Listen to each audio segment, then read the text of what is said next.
Tribals మీద కూడా దాడులు, రేపులు, వాళ్ళ ఊర్లు తగలబెట్టడాలు ఇవన్నీ జరుగుతున్నాయి కాబట్టి, అక్కడ యువత పోరాడడానికి రెడీగా ఉంది గానీ, నాయకత్వం వహించే పరిస్థితి మనకే లేదు కాబట్టి, మనమందరం రావాలి అని పిలిపిచ్చారని జెప్తున్నారు. దీనికంతా గూడా కమాండర్‌గా ఫస్ట్ బెటాలియన్ పీజీఎల్ఏ. పీజీఎల్ఏ అంటే పీపుల్స్ గెరిల్లా లిబరేషన్ ఆర్మీ అనే మావోయిస్టులకి ఒక ఆర్మీ ఉంటది. దాన్ని రెడ్ ఆర్మీ అని గూడా పిలుస్తారు. ఈ పీజీఎల్ఏకి సంబంధించిన ఫస్ట్ బెటాలియన్ కమాండరే హిడ్మా, మడ్వి హిడ్మా. సో, హిడ్మాకి ఇలాంటివన్నీ కొట్టిన పిండి ఆయన అనేక ఇంతకుముందు కూడా అటాక్స్ చేసున్నాడు. అయితే ఇప్పుడు మావోయిస్టుల ముందు 2 కర్తవ్యాలున్నాయి. ఒకటి తమ్ము తాము కాపాడుకోవడం. అంటే defensive strategy. 2 limited offensive. Limited offensive అంటే ఫుల్ స్కేల్ అఫెన్సివ్ కాదు. అంటే 300 మందో, 500 మందిని తీసుకెళ్ళి క్యాంపుల మీద అటాక్ చేయడమో, కాన్వాయ్‌ల మీద అటాక్ చేయడమో, యాంబుష్‌లు చేయడమో ఇది కాదు.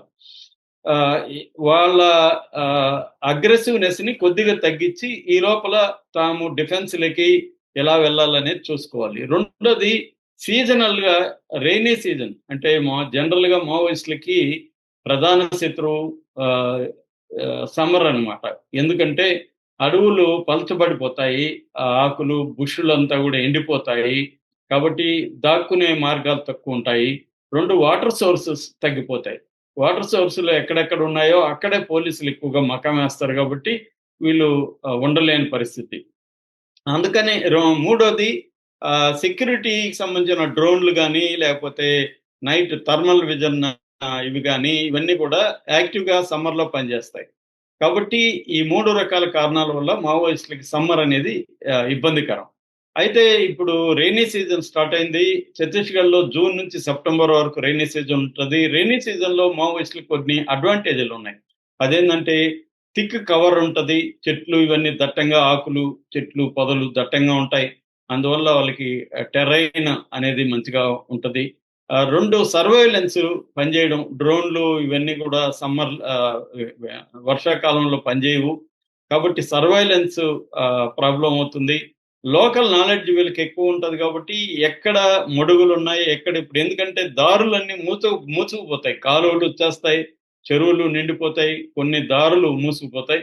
అవన్నీ ఆ నాలెడ్జ్ అంతా వీళ్ళకి ఎక్కడెక్కడ చెరువుంది, ఎక్కడ కుంటుంది, ఎక్కడ కాలువుంది ఆహ్, ఇవన్నీ వాళ్ళకి తెలుసు కాబట్టి దాన్ని ఉపయోగించుకొని చేసే అవకాశం ఉంటది. అట్లాగే చేపల్లాంటి ఆహారం ఎక్స్‌ట్రా గూడా వాళ్ళకి కొత్తగా దొరుకుతుంది. నాన్ వెజ్జి మిగతా అడవి జంతువులు వీటితో ఎక్కువ కాలం గడపొచ్చు. ఇదనేది వాళ్ళ ప్లాన్‌గా చెప్పుకుంటున్నారు. అయితే వాళ్ళకి కొన్ని డిసడ్వాంటేజెస్ కూడా ఉన్నాయి. అదేందంటే లాజిస్టిక్స్ ప్రాబ్లమ్. అంటే ఫుడ్డు సప్లై, మెడిసిన్ సప్లై ఇలాంటి ఆయుధాలు తడిచిపోవడం, అంటే అమ్యునిషన్ కొన్ని రకాల అమ్యునిషన్ అంటే 310 తర్వాత 308 ఇట్లాంటి మస్కిట్ రైఫిల్స్‌లో ఉండే తర్వాత లోకల్ మేడ్ తపంచ్ అంటారు. 12 బోర్ తుపాకీ ఇలాంటి ఇది వర్షాల్లో ఒక్కొక్కసారి వాళ్ళకి సరైన కవర్స్ లేకపోతే తడిచిపోయే అవకాశాలు కూడా ఉన్నాయి. అట్లాగే మెడిసిన్స్ గూడా ప్రాబ్లమ్ అవుతుంది. రెండోది సెక్యూరిటీ ఫోర్సెస్ కూడా ఇప్పుడు డీఆర్‌జీ గాని, బస్తర్ ఫైటర్స్ ఈ 2 గూడా లోకల్ ట్రైబల్స్‌తోనే ఏర్పాటు చేసుకున్న ఫోర్సెస్.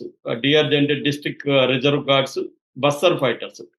ఎక్స్ మావోయిస్టులని అక్కడున్న ట్రైబల్స్‌ని ఆహ్, చేర్చుకొని వీళ్ళు చేశారు గాబట్టి, వీళ్ళు వర్షాకాలమైనా, ఎండాకాలమైనా అడవిలో వీళ్ళకి కూడా మావోయిస్టులకు ఉండే నాలెడ్జ్ అంతా వీళ్ళకి గూడా ఉంటది. సో, వీళ్ళు గూడా అంత ఈజీగా వదిలిపెట్టరు వాళ్ళని. ఇక నెక్స్టొచ్చి ఆల్ వెదర్ టెక్నాలజీ ఇజ్రాయెల్ నుంచి తెప్పిచ్చారు దీనికోసమే అని జెప్తున్నారు. ఇది వర్షాకాలంలో అయినా, ఏ కాలంలో అయినా పనిజేసే థర్మల్ టెక్నాలజీ గావచ్చు, శాటిలైట్ ఇమేజరీ గావచ్చు, అంటే డ్రోన్స్ ఇబ్బందవ్వచ్చు గానీ, శాటిలైట్ ఇమేజరీ ద్వారా వీళ్ళ ఉనికిని పసిగట్టొచ్చనమాట. ఇవి ఆల్ వెదర్ టెక్నాలజీ అనేది ఇవాళ మన మిలిటరీ ఫోర్సెస్ దగ్గర ఉంది.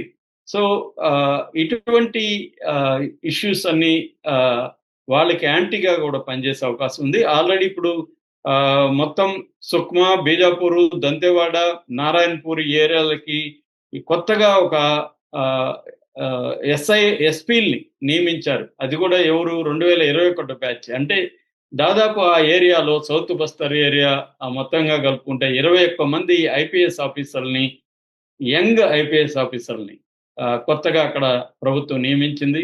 అట్లాగే దాదాపు ఒక బస్తర్‌లోనే 40 క్యాంపులున్నాయి. ఓవర్‌గా అన్ని జిల్లాల్లో కలిపితే ఇక్కడ 200 ఫార్వర్డ్ క్యాంప్స్. అంటే అవి ఎప్పటికప్పుడు ముందుకు పోవడానికి ఆ క్యాంపుల్ని తీసుకెళ్ళి జరుపుకుంటూ వెళ్ళడానికి అనుకూలంగా ఫార్వర్డ్ క్యాంప్స్ అనేవి 400 పైన ఉన్నాయన్నమాట. అందువల్ల మరి మావోయిస్ట్‌ల ఈ వ్యూహం ఫలిస్తుందా అంటే వెరీ, వెరీ, వెరీ డిఫికల్ట్. వాళ్ళు అంటే ఇప్పుడు బతకడమే వాళ్ళు సాధించే విజయం. వాళ్ళు చనిపోకుండా ఉంటే అదే పెద్ద విజయంగా మనం చెప్పుకోవచ్చు. వాళ్ళు ఇంకేం గూడా చేయాల్సిన పని లేదు. ఇప్పుడు వాళ్ళు బతకడానికి, వాళ్ళని చంపడానికి మధ్య మాత్రమే ఇప్పుడు యుద్ధం జరుగుతుంది. ఇంక వేరే ఏమీ లేదు. దీన్ని హిడ్మా గావచ్చు, మిగతా వాళ్ళు గావచ్చు ఎలా ఎదుర్కొంటారనేది చూడాలి.